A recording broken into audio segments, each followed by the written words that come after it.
माननीय वित्त मंत्री Shrimati Nirmala Sitharaman ji.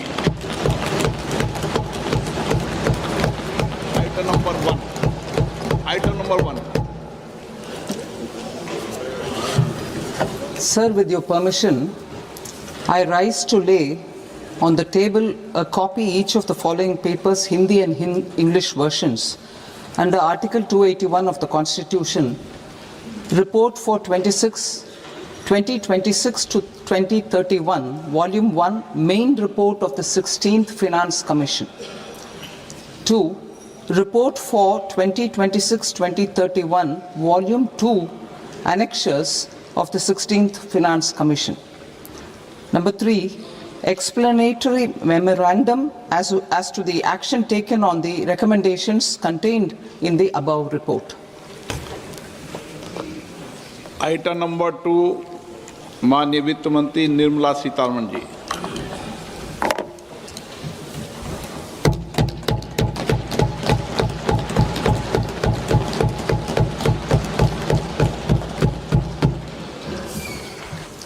Honorable Speaker, sir, on the sacred occasion of Magh Purnima and the birth anniversary of Guru Ravidas, I present the budget for the year 2026-2027. Since we assumed office 12 years ago, India's economic trajectory has been marked by stability, fiscal discipline, sustained growth, and moderate inflation. This is the result of conscious choices we have made, even in times heightened uncertainty and disruption. Our government, led by Honorable Prime Minister Modi, has decisively and consistently chosen action over ambivalence, reform over rhetoric, and people over populism. We have pursued far-reaching structural reforms, fiscal prudence and monetary stability, whilst maintaining a strong thrust on public investment. Keeping Atmanirbharta as a lodestar, we have built domestic manufacturing capacity, energy security, and reduced critical import dependencies. Simultaneously, we have ensured that citizens benefit from every action of the government, undertaking reforms to support employment generation, agricultural productivity, household purchasing power, and universal services to people. These measures have delivered a high growth rate of around 7% and helped us make substantial strides in poverty reduction and improvement in the lives of our people. Today, we face an external environment in which trade and multilateralism are imperiled and access to resources and supply chains are disrupted. New technologies are transforming production systems while sharply increasing demands on water, energy, and critical minerals. India will continue to take confident steps towards Vikasit Bharat, balancing ambition with inclusion.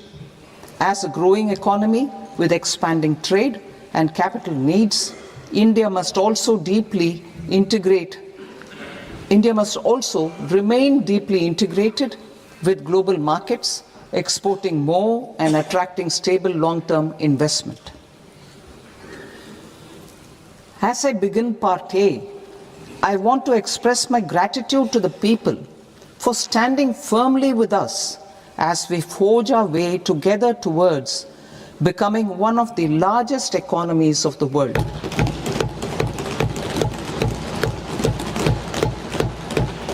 Our aim is to transform aspiration into achievement and potential into performance as we ensure that the dividends of growth reach every farmer, the scheduled caste, the scheduled tribes, the nomads, the youth, the poor, and the women. In Vikasit Bharat Young Leaders Dialogue 2026, several innovative ideas were shared with our Prime Minister, which have inspired many of the proposals making this a unique Yuva Shakti-driven budget. Our government's sankalp is to focus on our poor, underprivileged, and the disadvantaged. To deliver on this sankalp, and given that this is the first budget prepared in Kartavya Bhavan, we are inspired by three Kartavya. Our first Kartavya is to accelerate and sustain economic growth by enhancing productivity and competitiveness and building resilience to volatile global dynamics. Our second Kartavya is to fulfill aspirations of our people and build their capacity, making them strong partners in India's path to prosperity.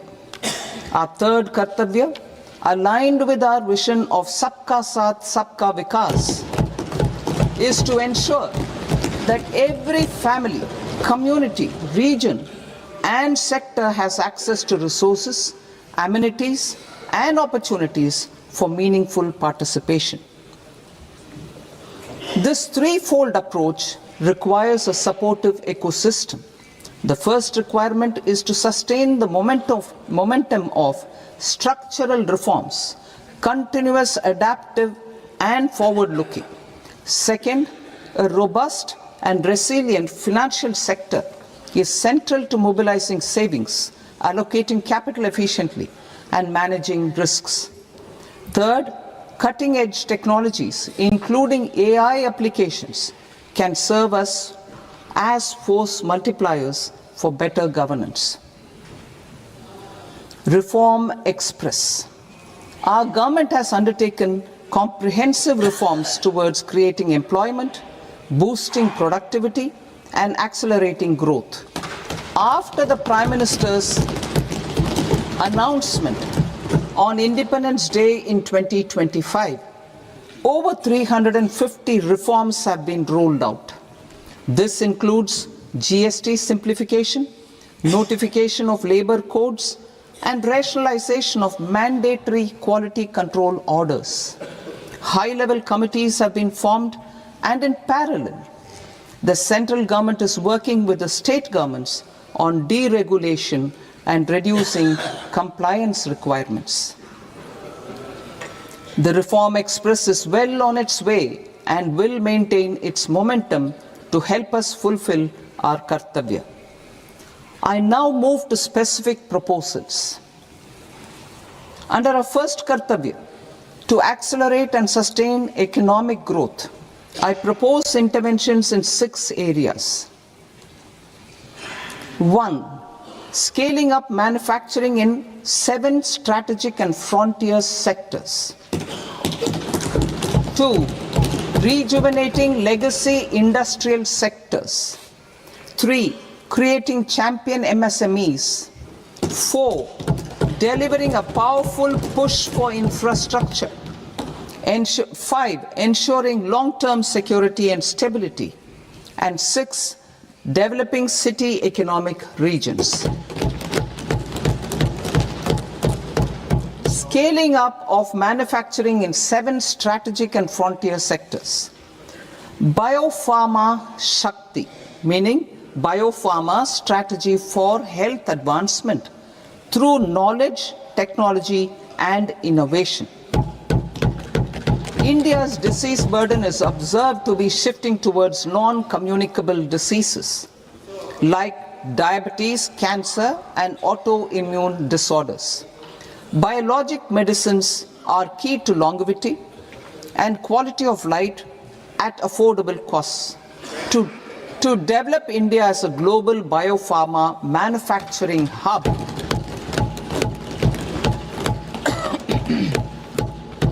I propose the Biopharma Shakti with an outlay of 10,000 crores over the next 5 years.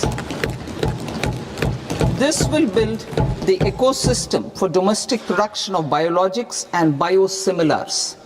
The strategy will include a biopharma-focused network with 3 new national institutes of pharmaceutical education and research, popularly known as NIPERS, and upgrading 7 existing ones. It will also create a network of 1,000 accredited India clinical trials sites.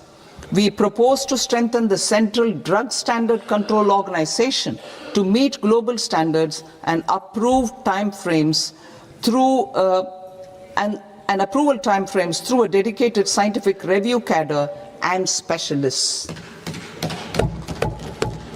India's Semiconductor Mission 1.0 expanded India's semiconductor sector capabilities. Building on this, we will launch ISM 2.0 to produce equipment and materials, design full-stack Indian IP, and fortify supply chains. We will also focus on industry-led research and training centers to develop technology and skilled workforce. The Electronics Components Manufacturing Scheme, launched in April 2025 with an outlay of 22,919 crores, already has investment commitments at double the targets. We propose to increase the outlay to 40,000 crores to capitalize on this momentum.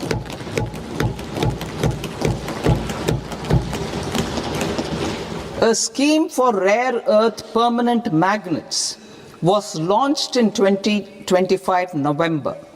We now propose to support the mineral-rich states of Odisha, Kerala, Andhra Pradesh and Tamil Nadu to establish dedicated rare earth corridors to promote mining, processing, research and manufacturing. To enhance domestic chemical production and reduce import dependency, we will launch a scheme to support states in establishing 3 dedicated chemical parks through challenge route on a cluster-based plug-and-play model. Strong capital goods.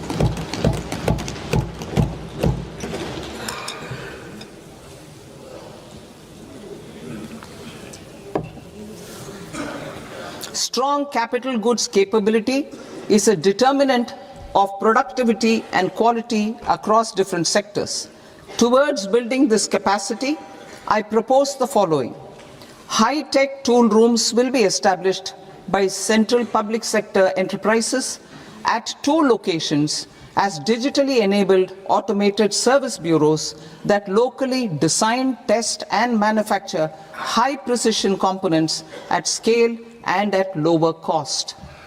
2. A scheme for enhancement of construction and infrastructure equipments will be introduced to strengthen domestic manufacturing of high value and technologically advanced CIE.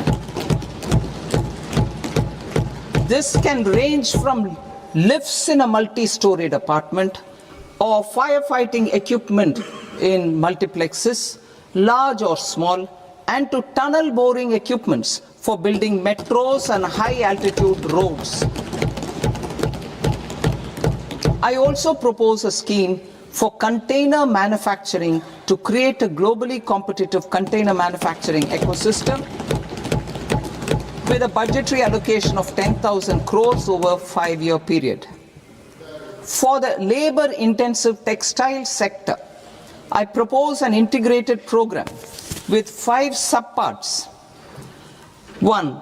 The National Fiber Scheme for self-reliance in natural fibers, such as silk, wool and jute, man-made fibers and new age fibers. Textile expansion and employment scheme to modernize traditional clusters with capital support for machinery, technology upgradation and common testing and certification centers. 3. The National Handloom and Handicraft Program to integrate and strengthen existing schemes and ensure targeted support for weavers and artisans.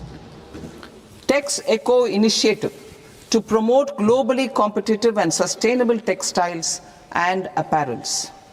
Samarth 2.0 to modernize the upgrade the textile skilling ecosystem through collaboration with industry and academic institutions.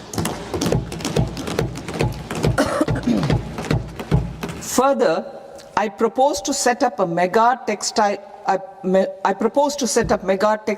parks in challenge mode. They can also focus on bringing value addition to technical textiles. I propose to launch the Mahatma Gandhi Gram Swaraj initiative to strengthen khadi, handloom and handicrafts. This will help in global market linkage and branding. It will streamline and support training, skilling, quality of process and production. This will benefit our weavers, village industries, one district, one product ODOP initiative, and also our rural youth. India has the potential to emerge as a global hub for high quality, affordable sports goods. I propose a dedicated initiative for sports goods that will promote manufacturing, research, and innovation in equipment design as well as material sciences. Rejuvenation of legacy industrial clusters. I propose to introduce a scheme to revive 200 legacy industrial clusters to improve their cost competitiveness and efficiency through infrastructure and technology upgradation. Creating champion SMEs and supporting micro enterprises. Recognizing MSMEs as a vital engine of growth, I propose a three-pronged approach to help them grow as champions. Equity support. I propose to introduce a dedicated 10,000 crores SME growth fund to create future champions, incentivizing enterprises based on select criteria.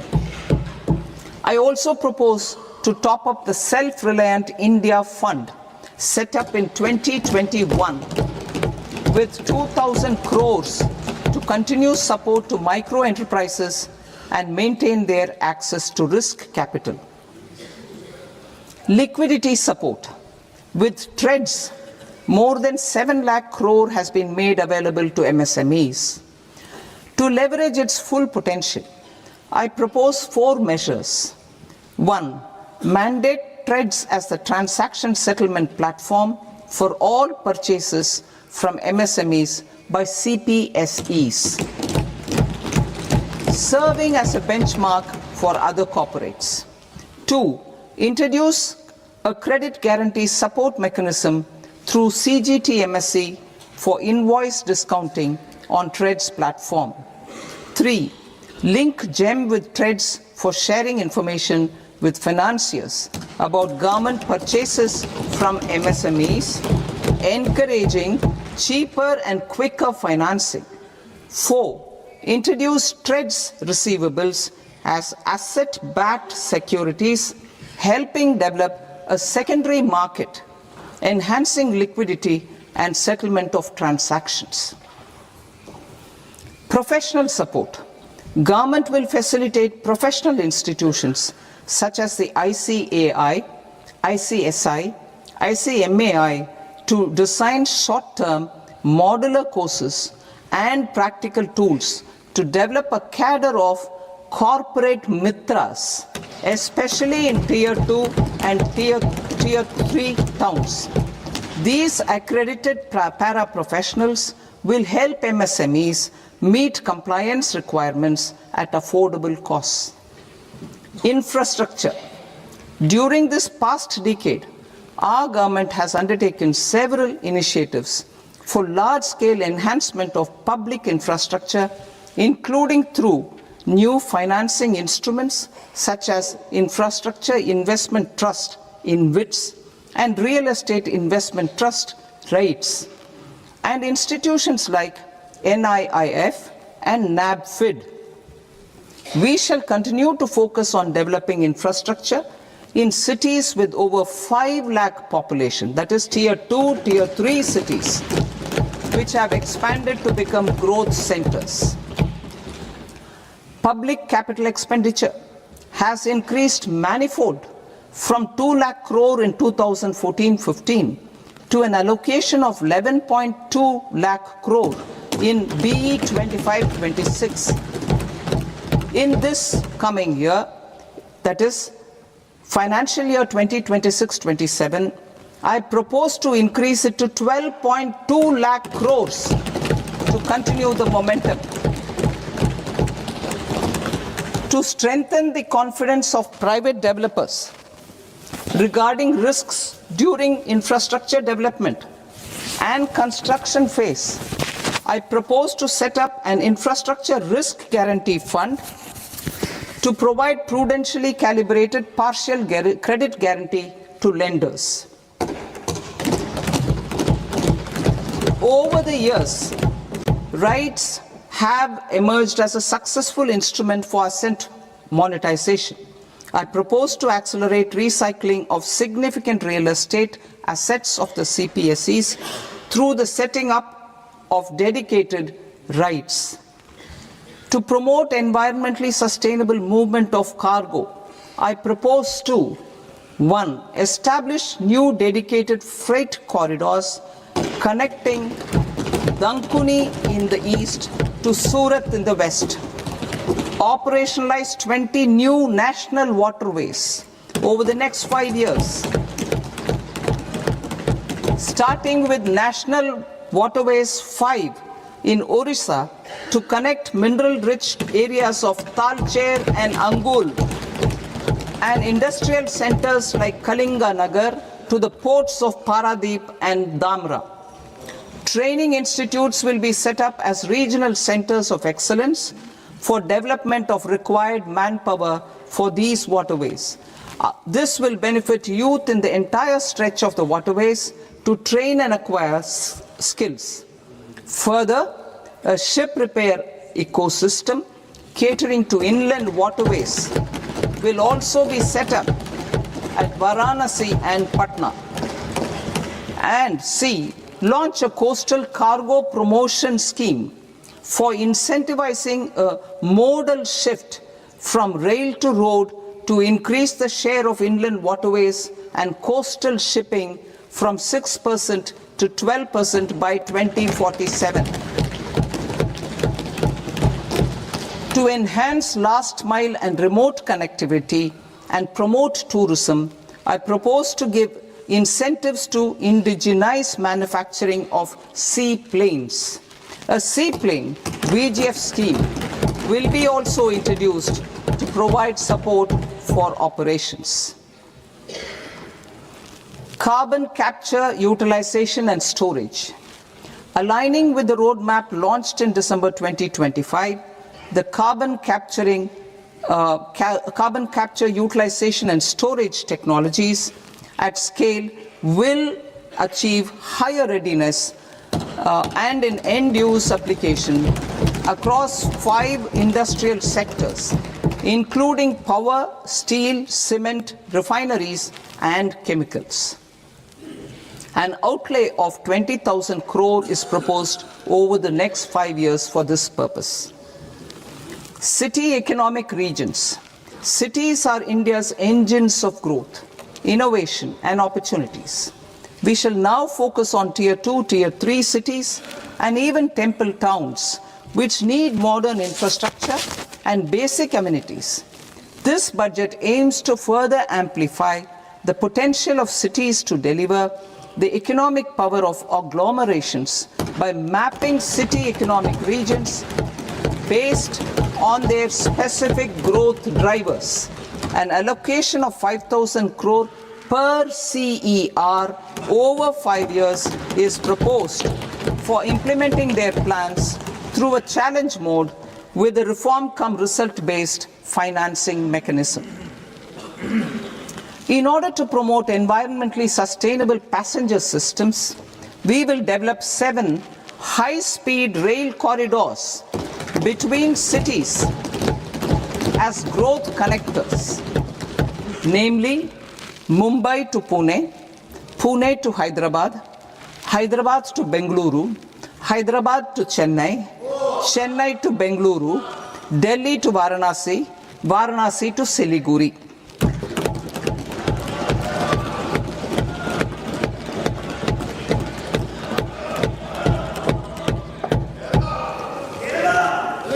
Financial sector. The Indian banking sector today is characterized by strong balance sheet, historic highs in profitability, improved asset quality, and coverage exceeding 98% of villages in the country. At this juncture, we are well placed to futuristically evaluate the measures needed to continue on the path of reform-led growth of this sector. I propose setting up a high-level committee on banking for Vikasit Bharat. High-level committee on banking for Vikasit Bharat to comprehensively review the sector and align it with India's next phase of growth, while safeguarding financial stability, inclusion, and consumer protection. The vision for NBFCs for Vikasit Bharat has been outlined with clear targets for credit disbursement and technology adoption in order to achieve scale and improve efficiency in the public sector NBFCs. As a first step, it is proposed to restructure the Power Finance Corporation and Rural Electrification Corporation. I propose a comprehensive review of the foreign exchange management non-debt instruments rules to create a more contemporary, user-friendly framework for foreign investments consistent with India's evolving economic priorities. Corporate bond market. I propose to introduce a market-making framework with suitable access to funds and derivatives on corporate bond indices. I also propose to introduce total return swaps on corporate bonds. Municipal bonds. To encourage the issuance of municipal bonds of higher value by larger cities, I propose an incentive of 100 crore rupees for a single bond issuance. 100 crore rupees for a single bond issuance of more than 1,000 crore. The current scheme under Amrit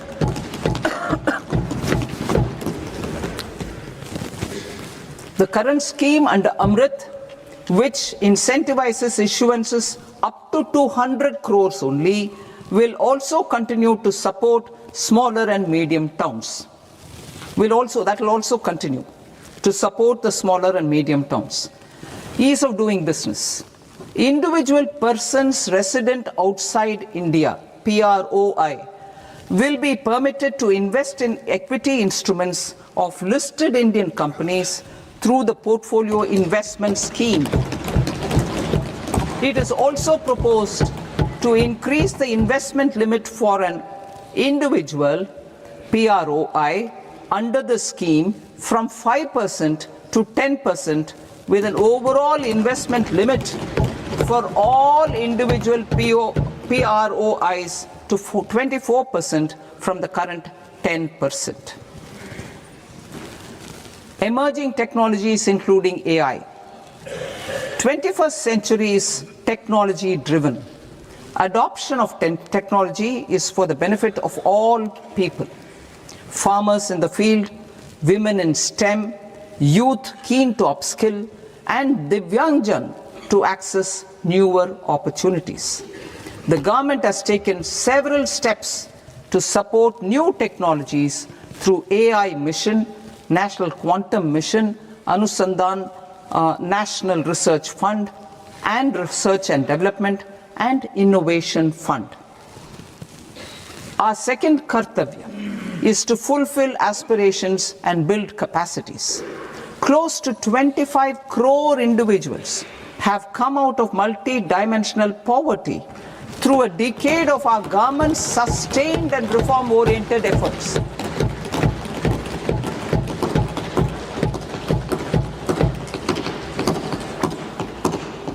Our government has therefore decided to place a renewed emphasis on the service sector to provide a pathway to fulfilling aspirations of a youthful India with the following measures.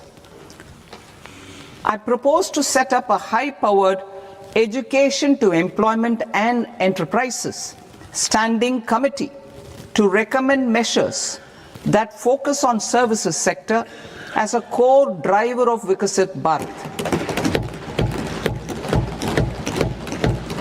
This will make us a global leader in services with a 10% global share by 2047. The committee will prioritize areas to optimize the potential for growth, employment, and exports. They will also assess the impact of emerging technologies, including AI, on jobs and skill requirements and propose measures thereof. To create a range of skilled career pathways, a new range of skilled career pathways for our youth, I propose interventions in the following sectors. Health. Existing institutions for allied health professionals will be upgraded and new AHP institutions established in private and government sectors. This will cover 10 selected disciplines, including optometry, radiology, anesthesia, OT technology, applied psychology and behavioral health, and add 1 lakh AHPs over the next 5 years. A strong care system covering geriatric and allied care services will be built. A variety of NSQF aligned programs will be developed to train multi-skilled caregivers, combining core care and allied skills such as wellness, yoga, and operation of medical assistive devices. In the coming year, 1.5 lakh caregivers will be trained.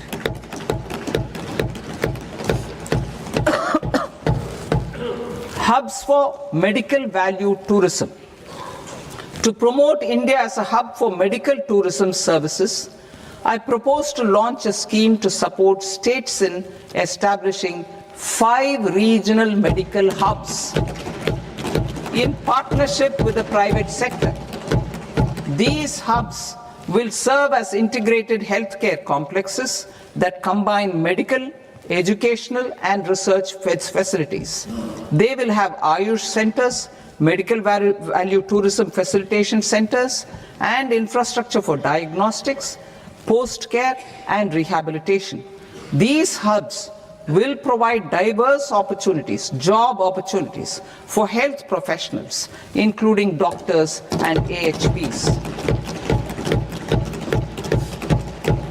Ancient Indian yoga, already respected in several parts of the world, was given a mass global recognition when Honorable Prime Minister took it to the UN.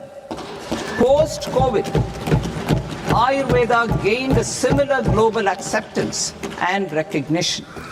Exporting quality Ayurveda products helps farmers who grow the herbs and youth who process the products. To meet growing global demand, a few more steps are being taken. I propose to 1. Set up 3 new All India Institutes of Ayurveda. 2. Upgrade Ayush pharmacies and drug testing labs for higher standards of certification ecosystem and make available more skilled personnel. 3. Upgrade the WHO Global Traditional Medicine Center in Jamnagar to bolster evidence-based research, training, and awareness for traditional medicine. Animal husbandry. Livestock contributes to close to 16% of farm income, including of poor and marginal households. To scale up availability of veterinary professionals by more than 20,000, I propose to roll out a loan-linked capital subsidy support scheme for establishment of veterinary and para-veterinary colleges, veterinary hospitals, diagnostic laboratories, and breeding facilities in private sector. Collaboration between Indian and foreign institutions will also be facilitated. Orange economy. India's animation, visual effects, gaming and comics sector, AVGC sector, is a growing industry projected to require 2 million professionals by 2030. I propose to support the Indian Institute of Creative Technologies, Mumbai, in setting up AVGC content creator labs in 15,000 secondary schools all over the country and 500 colleges. The Indian design industry is expanding rapidly, and yet there is a shortage of Indian designers. I propose to establish, through Challenge Route, a new National Institute of Design to boost design education and development in the eastern region of India. Education. Our government will support states through Challenge Route in creating 5 university townships in the vicinity of major industrial and logistics corridors. These planned academic zones will host multiple universities, colleges and research institutions, skill centers and residential complexes. In higher education, STEM institutions, prolonged hours of study and laboratory work pose some challenges for girl students. Through VGF, Viability Gap Funding and capital support, one girls' hostel will be established in every district.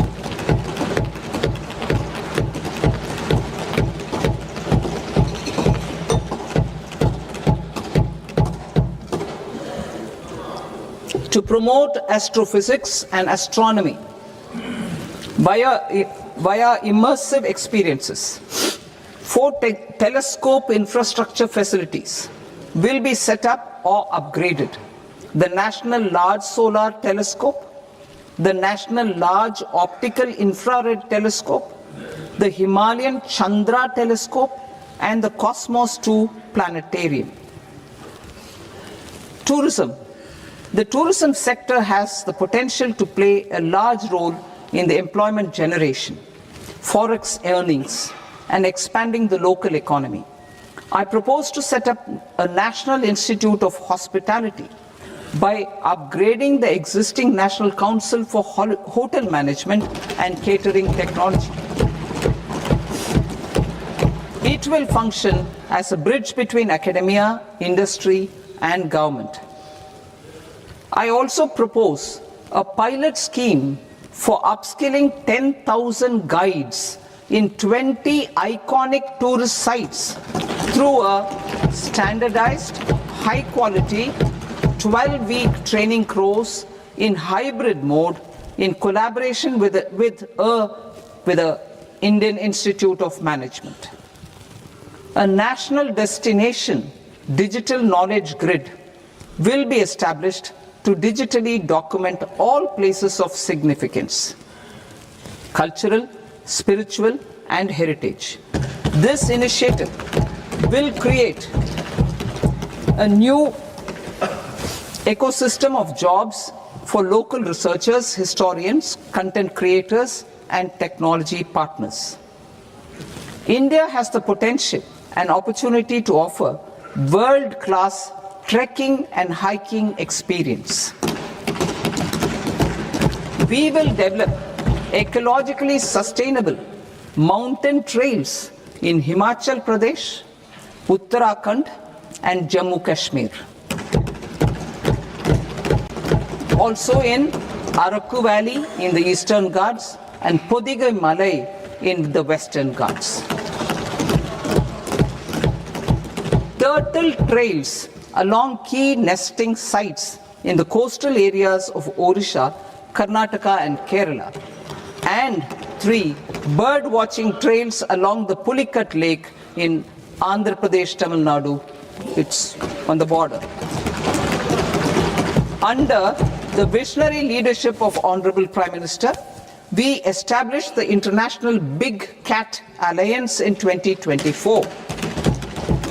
This year, India is hosting the first ever Global Big Cat Summit, where heads of governments and ministers from 95 range countries will deliberate on collective strategies for conservation.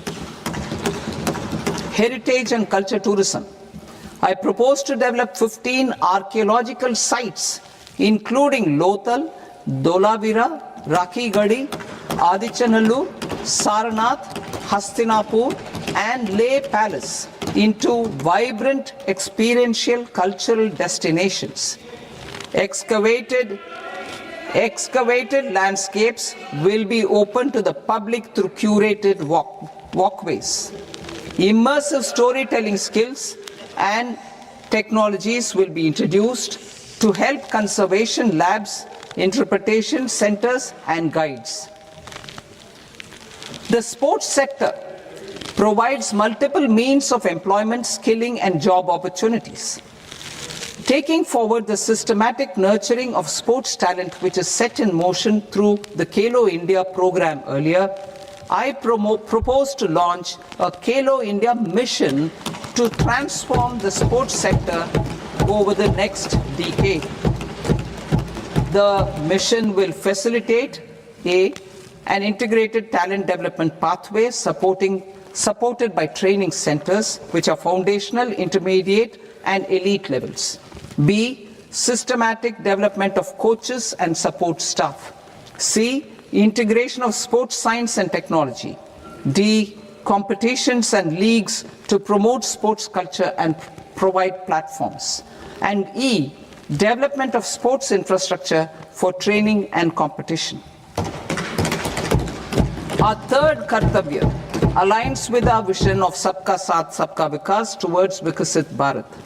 This requires targeted efforts for 1. Increasing farmer incomes through productivity enhancement and entrepreneurship, with special attention to small and marginal farmers. B. Empowering Divyang Jan through access to livelihood opportunities, training, and high-quality assistive devices. C. Empowering the vulnerable to access mental health and trauma care. D. Focus on the Purvodaya states and the Northeast region to accelerate development and employment opportunities. Fisheries. We will undertake initiatives for integrated development of 500 reservoirs and Amrit Sarovars. 2. Strengthen the fisheries value chain in coastal areas and enable market linkages involving startups and women-led groups together with fish farmer producer organizations. Animal husbandry. To provide quality employment opportunities in rural and peri-urban areas, we will support the animal husbandry sector in entrepreneurship development through a credit-linked subsidy program, B, scaling up and modernization of livestock enterprises, C, enhanced creation of livestock, dairy, and poultry enhanced creation of livestock, dairy, and poultry-focused integrated value chains, and D, encourage creation of livestock farmer-producer organizations. High-value agriculture. To diversify farm outputs, increase productivity, enhance farmers' incomes, and create new employment opportunities, we will support high-value crops such as coconut, sandalwood, cocoa, cashew in the coastal areas, agar trees in northeast, and nuts such as almonds, walnuts, and pine nuts in our hilly regions. These, all of them, will be supported. India is the world's largest producer of coconuts. About 30 million people, including nearly 10 million farmers, depend on coconuts for their livelihood. To further enhance competitiveness in coconut production, I propose a coconut promotion scheme to increase production and enhance productivity through various interventions, including replacing and non-productive trees with new saplings or plants or varieties in major coconut growing states.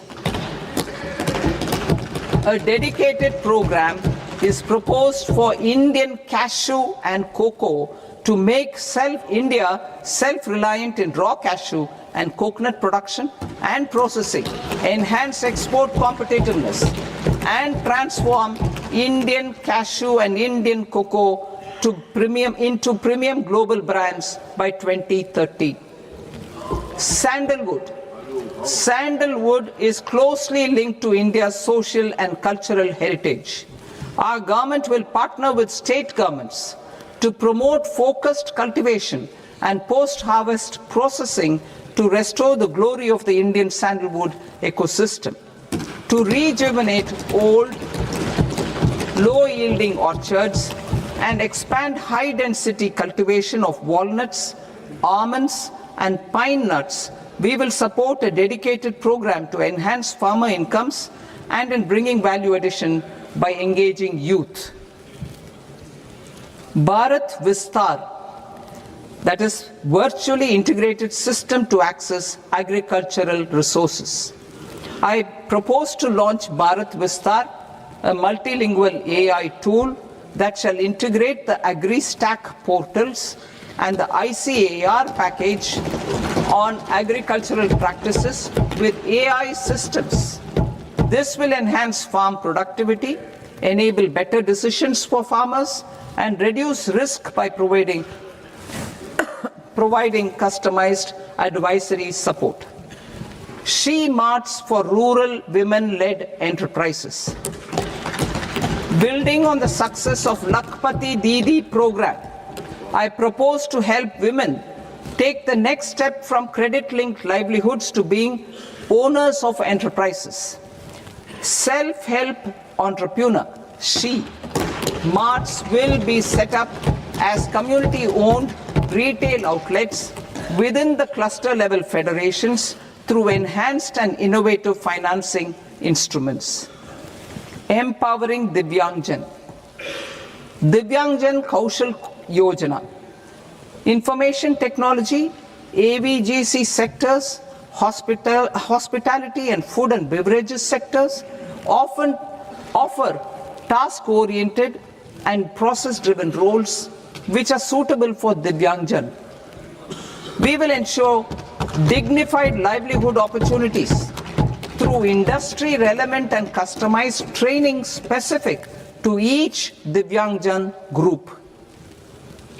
Divyang Sahara Yojana. Timely access to high-quality assistive devices for all eligible Divyangjan is a fundamental need.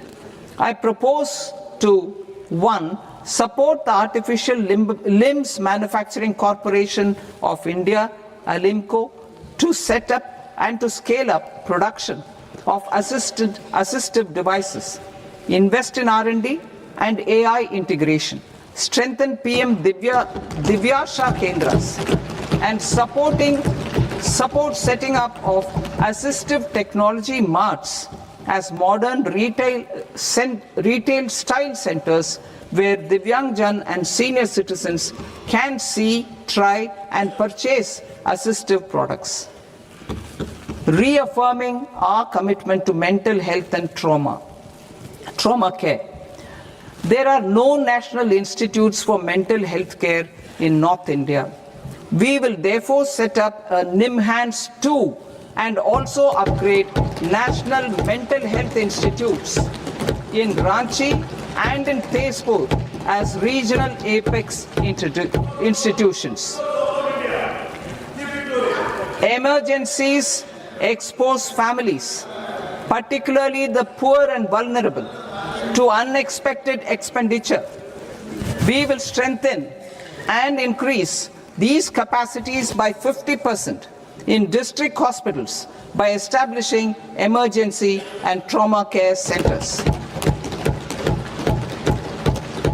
Focus on Purvodaya states and northeastern regions.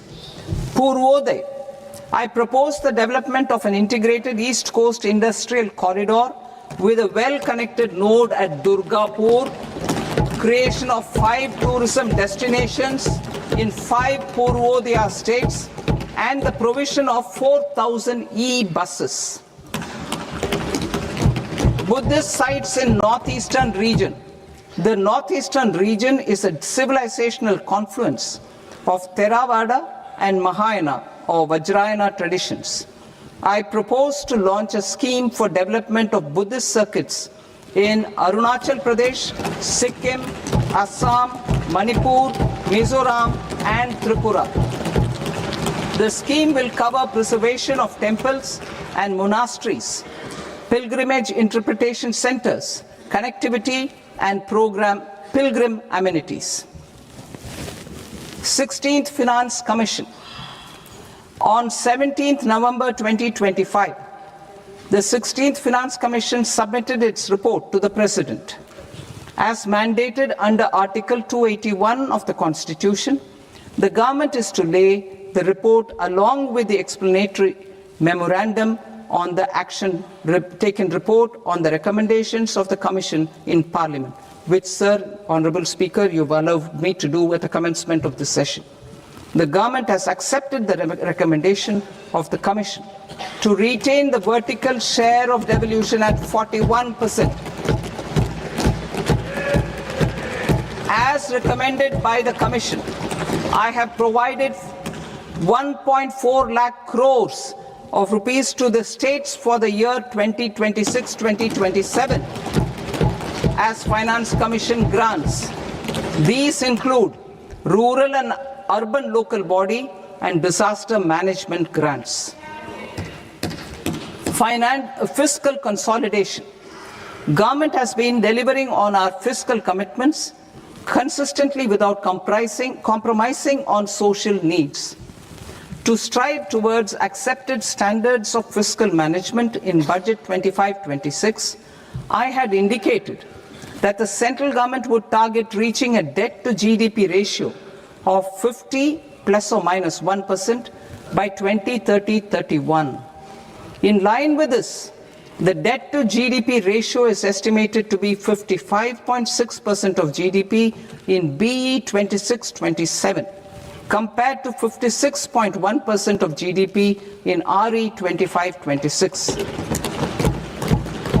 A declining debt to GDP ratio will gradually free up resources for priority sector lending and expenditure by reducing the outgo on interest payments. One of the main operational instruments for debt targeting is the fiscal deficit. I am happy to inform this august House that I fulfilled my commitment made in 2021-2022 to reduce fiscal deficit below 4.5% of GDP by 25-26. In RE 25-26, the fiscal deficit has been estimated at par with BE of 2025-26 at 4.4% of GDP. In line with the new fiscal prudence path of debt consolidation, the fiscal deficit in BE 26-27 is estimated to be 4.3% of the GDP.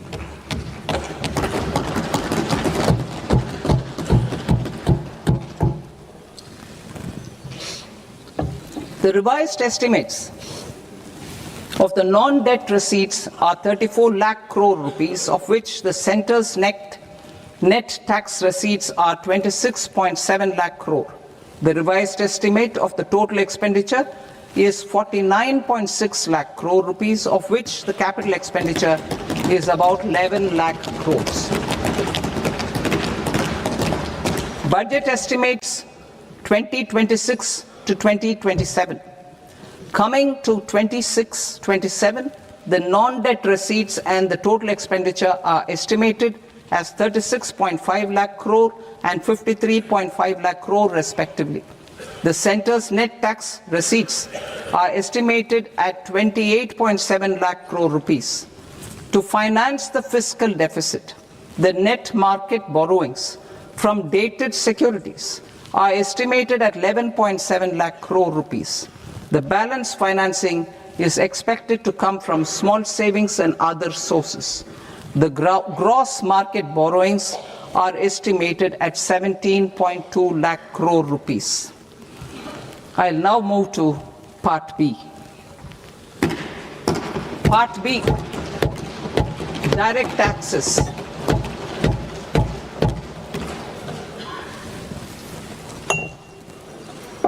Honorable Speaker, sir, I now present my proposals on direct taxes. New Income Tax Act. In July 2024, I announced a comprehensive review of the Income Tax Act 1961.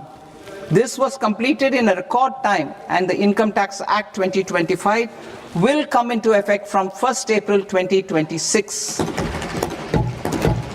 The simplified income tax rules and forms will be notified shortly, giving adequate time to taxpayers to acquaint themselves with its requirements. The forms have been redesigned such that ordinary citizens can comply without difficulty. Ease of living. I propose that any interest awarded by the Motor Accident Claims Tribunal to a natural person will be exempt from income tax, and any TDS on this account will be done away with. I propose to reduce TCS rate on the sale of overseas tour program package from the current 5% and 20% to 2% without any stipulation of amount. I propose to reduce TCS rate for pursuing education and for medical purposes under the Liberalized Remittance Scheme, popularly known as LRS, from 5% to 2%. Supply of manpower services is proposed to be specifically brought within the ambit of payment to contractors for the purpose of TDS to avoid ambiguity. Thus, TDS on these services will be at the rate of either 1% or 2% only. I propose a scheme for taxpayers, wherein a rule-based automated process will enable obtaining a lower or nil deduction certificate instead of filing an application with the assessing officer. For the ease of taxpayer holding securities in multiple companies, I propose to enable depositories to accept Form 15G or Form 15H from the investor and provide it directly to various relevant companies. I propose to extend time available for revising returns from 31st December to up to 31st March with the payment of a nominal fee. I also propose to stagger the timeline for filing of tax returns. Individuals with ITR 1 and ITR 2 returns will continue to file till 31st July, and non-audit business cases or trusts are proposed to be allowed time till 31st August.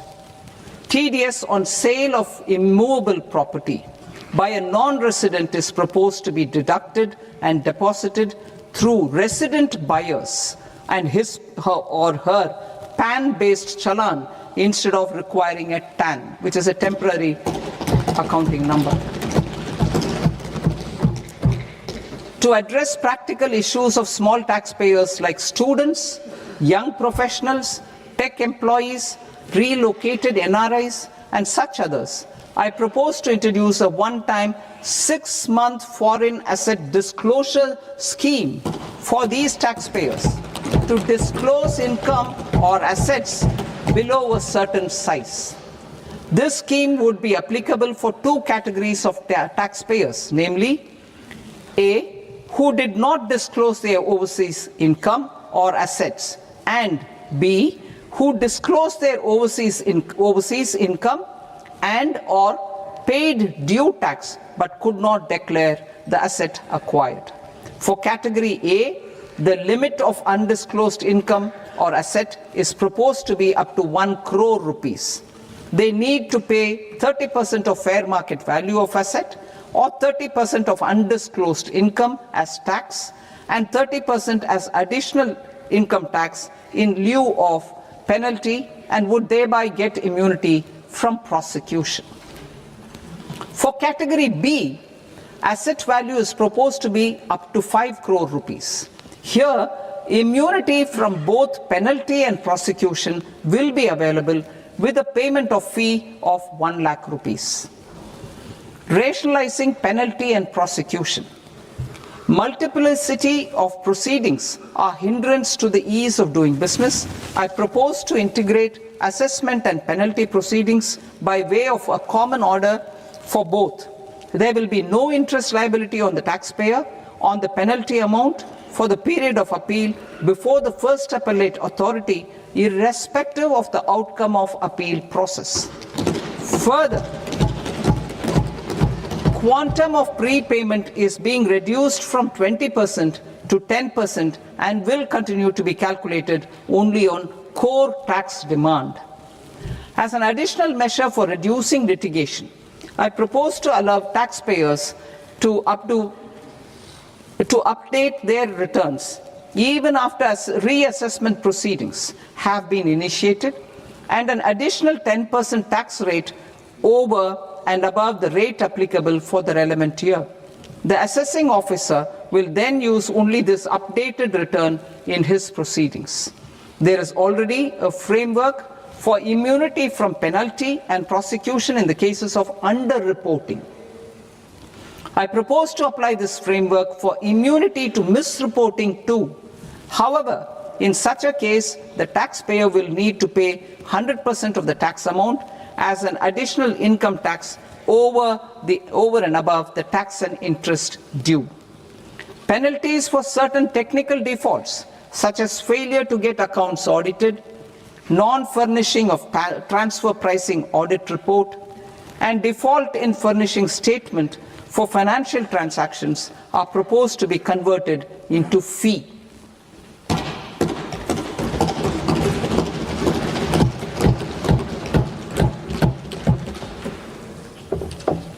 I propose to rationalize prosecution framework under Income Tax Act while maintaining a careful balance for deterrence in some serious offence. Non-production of books of account and documents and requirement of TDS payment where payment is made in kind are being decriminalized. Further, minor offences will attract fine only. The remaining prosecutions will be graded commensurate with the quantum of offence. They will entail only simple imprisonment with maximum imprisonment reduced to 2 years and power to courts to convert even those into fines. There is no penalty. There is no penalty presently for non-disclosure of non-immovable foreign assets with aggregate value less than 20 lakh rupees. I propose to also provide them with immunity from prosecution with retrospective effect from 1/10/2024.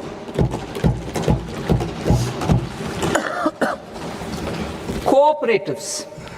Deduction is already allowed to a primary cooperative society engaged in supplying milk, oilseeds, fruits or vegetables raised or grown by its members. I propose to extend this deduction to also include supply of cattle feed and cotton seed produced by its members. I propose to allow inter-cooperative society dividend income as deduction under the new tax regime to the extent it is further distributed to its members. I further propose to allow exemption for a period of 3 years to dividend income received by a notified national cooperative federation on their investments made in companies up to 31/1/2026. This exemption would be allowed only for dividends further distributed to its member cooperatives. Supporting IT sector as India's growth engine. India is a global leader in software development services, IT-enabled services, knowledge process outsourcing services, and contract R&D services relating to software development. These businesses and their segments are quite interconnected with each other. All these services are proposed to be clubbed under a single category of information technology services with a common safe harbor margin of 15.5% applicable to all. The threshold for availing safe harbor for IT services is being enhanced substantially from 300 crore rupees to 2,000 crore rupees. Safe harbor for IT services shall be approved by an automated rule-driven process without any need for tax officer to examine and accept the application. Once applied by an IT services company, the same safe harbor can be continued for a period of 5 years at a stretch at its choice. For IT services companies who want to conclude advanced pricing agreement, APA, I propose to fast-track unilateral APA process for IT services and endeavor to conclude it within a period of 2 years. The period of 2 years can be extended by a further period of 6 months on taxpayers' request. I propose to extend the facility of modified returns available to the entity entering APA to its associated entities also. Attracting global business and investment. Recognizing the need to enable critical infrastructure and boost investment in data centers, I propose to provide tax holiday till 2047 to any foreign company that provides cloud services to customers globally by using data center services from India. It will, however, need to provide services to Indian customers through an Indian reseller entity. I also propose to provide a safe harbor of 15% on cost in case the company providing data center services from India is a related entity. To harness the efficiency of just-in-time logistics for electronic manufacturing, I propose to provide safe harbor to non-residents for component warehousing in a bonded warehouse at a profit margin of 2% of the invoice value. The resultant tax of about 0.7% will be much lower than in competing jurisdictions. To provide fillip to toll manufacturing in India, I propose to provide exemption from income tax for 5 years to any non-resident who provides capital goods, equipment, or tooling to any toll manufacturer in a bonded zone.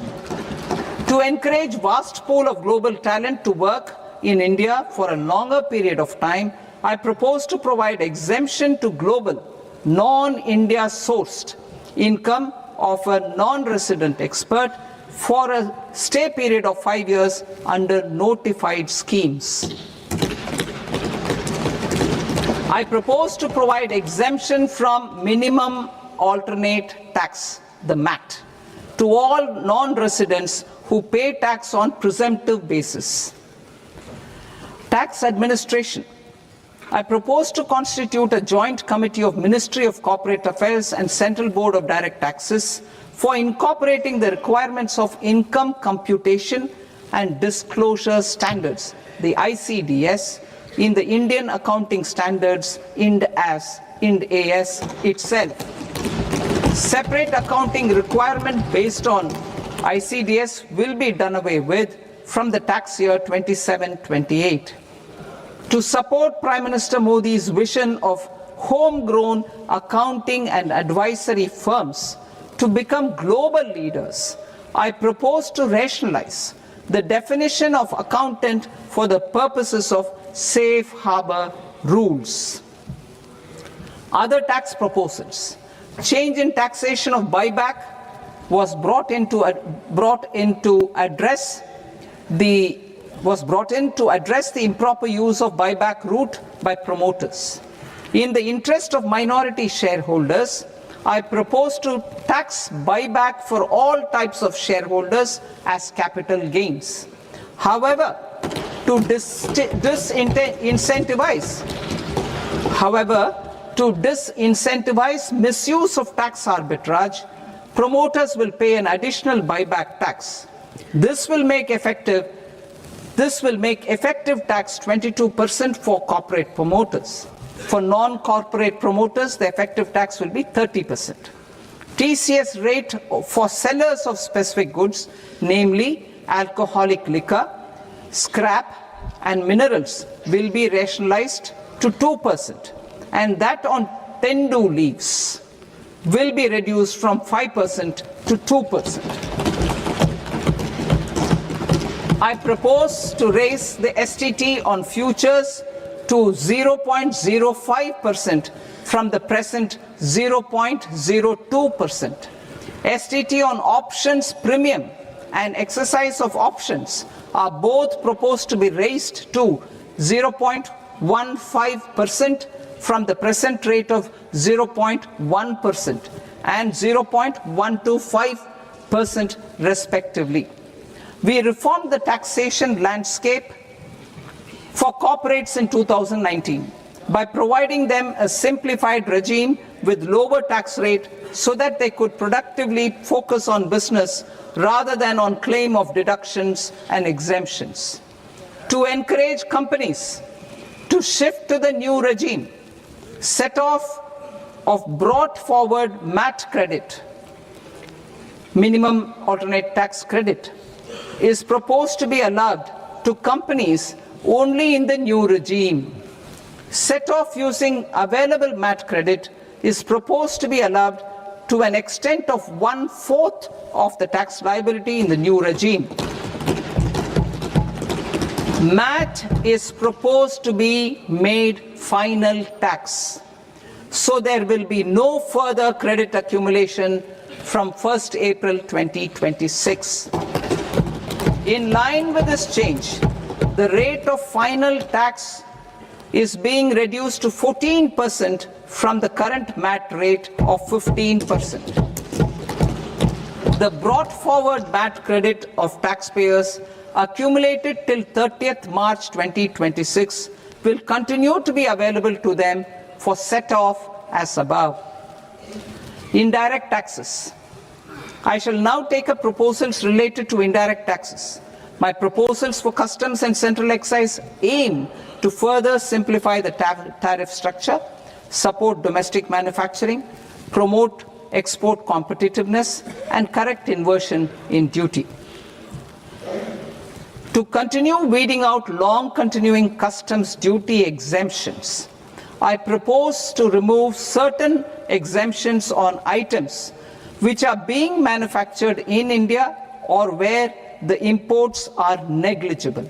Similarly, to further simplify the process of ascertaining the rate of duty applicable on a particular item, I propose to incorporate certain effective rates in various customs notifications to the tariff schedule itself. I shall now take up sector-specific proposals. Promotion of exports of marine, leather, and textile products. I propose to increase the limit for duty-free imports of specified inputs used for processing seafoods for export from the current 1% to 3% of FOB value of the previous year's export turnover. I also propose to allow duty-free imports of specified inputs, which is currently available for exports of leather or synthetic footwear, to exports of shoe uppers as well. I propose to extend the time period for export of final product from the existing 6 months to 1 year for exporters of leather or textile garments, leather or synthetic footwear, and other leather products. Energy transition and security. I propose to extend the basic customs duty exemption given to capital goods used for manufacturing lithium-ion cells for batteries to those used for manufacturing lithium-ion cells for battery energy storage systems also. I propose to exempt basic customs duty on import of sodium antimonate for use in manufacture of solar glass.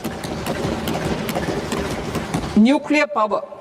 I propose to extend the existing basic customs duty exemption on imports of goods required for nuclear power projects till the year 2035 and expand it for all nuclear plants irrespective of their capacity.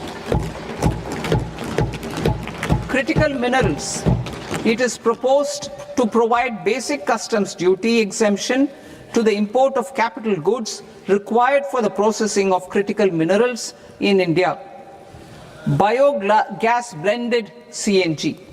I propose to exclude the entire value of biogas while calculating the central excise duty payable on biogas blended CNG. Civil and defense aviation. I propose to exempt basic customs duty on components and parts required for the manufacture of civilian training and other aircrafts.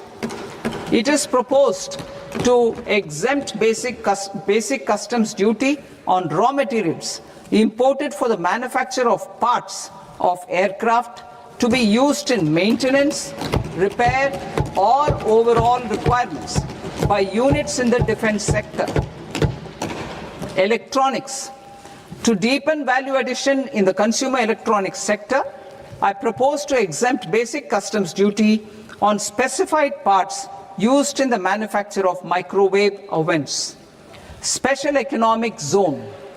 To address the concerns arising about utilization of capacity by manufacturing units in the special economic zones due to global trade disruptions, I propose as a special one-time measure to facilitate sales by eligible manufacturing units in SEZs to the domestic tariff area at concessional rates of duty. The quantity of such sales will be limited to a prescribed proportion of their exports. Necessary regulatory changes will be undertaken to operationalize the measures while ensuring level playing field for the units working in the DTA. Ease of living. To rationalize the customs duty structure for goods imported for personal use, I propose to reduce the tariff rate on all dutiable goods imported for personal use from 20% to 10%. To provide relief to patients, particularly those suffering from cancer, I propose to exempt basic customs duty on 17 drugs or medicines. I propose also to add 7 more rare diseases for the purposes of exempting import duties on personal imports of drugs, medicines, and food for special medical purposes used in their treatment. Customs process. India's role and share in the global trade is poised for a major leap in line with our ambition and journey towards Viksit Bharat. In this regard, I propose many measures for custom processes to have minimal intervention for smoother and faster movement of goods and greater certainty to the trade. Trust-based systems. I propose to enhance duty deferral period for Tier 2 and Tier 3 authorized economic operators, known as AEOs, from 15 days to 30 days. I propose to provide eligible manufacturer importers the same duty deferral facility. This should encourage them to get themselves accredited as a full-fledged Tier 3 AEO in due course. To provide greater certainty and for better business planning, I propose to extend validity period of advance ruling binding on customs from the present 3 years to 5 years. In the spirit of the whole of government approach,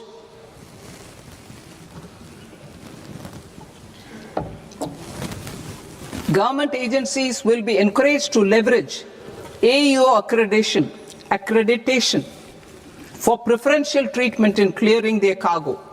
Regular importers with trusted long-standing supply chains will be recognized in the risk system so that the need for verification of their cargo every time can be minimized. Export cargo using electronic sealing. Export cargo using electronic sealing will be provided through clearance from the factory premises to the ship. For import of goods not needing any compliance, filing of bill of entry by a trusted importer and arrival of goods will automatically notify customs for completing their clearance formalities. This will enable goods to be released immediately on arrival. The customs warehouse framework will be transformed into a warehouse operator-centric system with a self-declarations, electronic tracking, and risk-based audit. These reforms will move away from the current system of officer-dependent approvals and reduce transaction delays and compliance costs. Ease of doing business. Approvals required for cargo clearance from various government agencies will be seamlessly processed through a single and interconnected digital window by the end of the financial year. Processes involved in clearance of food, drugs, plant, and animal and wildlife products, accounting for about 70% of interdicted cargo, will be operationalized on this system by April 2026 itself. For goods not having any compliance requirement, clearance will be done by customs immediately after online registration is completed by the importer, subject to the payment of duty. Customs integrated system will be rolled out in 2 years as a single integrated and scalable platform for all customs processes. Utilization of non-intrusive scanning with advanced imaging and AI technology for risk assessment will be expanded in a phased manner with the objective to scan every container across all the major ports. New export opportunities to support Indian fishermen to fully harness the economic value of marine resources beyond our territorial waters. The following measures will be taken. A. Fish catch by an Indian fishing vessel in exclusive economic zone or on the high seas will be made free of duty. Landing of such fish on foreign port will be treated as export of goods. Safeguards will be put in place to prevent misuse during fish catch, transit, or transshipment. To support aspirations of India's small businesses, artisans, and startups to access global markets through e-commerce, I am pleased to announce complete removal of the current value cap of 10 lakh rupees per consignment on courier exports. In addition, handling of rejected and returned consignments will be improved with effective use of technology for identifying such consignments. I propose to revise provisions governing baggage clearance during international travel to address genuine concerns of passengers. The revised rules will enhance duty-free allowances in line with the present-day travel realities and provide clarity in temporary carriage of goods brought in or taken out. There are honest taxpayers who are willing to settle disputes by paying all their dues, but they get deterred due to negative connotation associated with penalty. They will now be able to close cases by paying an additional amount in lieu of penalty. Honorable Speaker, sir, with this, I commend the budget to this august House. Jai Hind.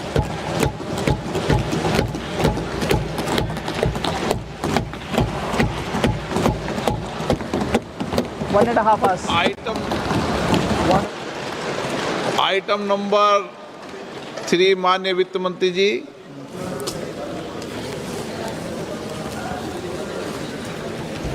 Item number 2, sir. 3। 3. Sir, with your permission, I rise to lay on the table of the the following statements under Section 3, 1 of the Fiscal Responsibility and Budget Management Act of 2003, medium-term fiscal policy cum fiscal policy strategy statement, and macroeconomic framework statement. Item number 4 माननीय वित्त मंत्री जी। Sir, with your permission, I move for leave to introduce the Finance Bill 2026. प्रश्न ये कि विधेयक को पुनर्स्थापित करने की अनुमति प्रदान की जाए। जो सदस्य इस पक्ष में हाँ गए, जो सदस्य विरोध में ना गए, मेरे विचार में निर्णय हाँ वालों के पक्ष में, हाँ वालों के पक्ष में अनुमति प्रदान की जाती है। माननीय मंत्री जी, अब विधेयक पुनर्स्थापित करें। Sir, I introduce the bill. माननीय सदस्यगण, आपको सूचित किया जाता है कि माननीय वित्त मंत्री जी के बजट भाषण की कॉपी पब्लिकेशन काउंटर पर ली जाती है। बजट भाषण और बजट से संबंधित दस्तावेज आपके मोबाइल फोन और मेंबर पोर्टल्स पर ही उपलब्ध है। सभा की कार्रवाई कल सोमवार दिनांक 2 फरवरी 2026 को प्राप्त 11 बजे तक के लिए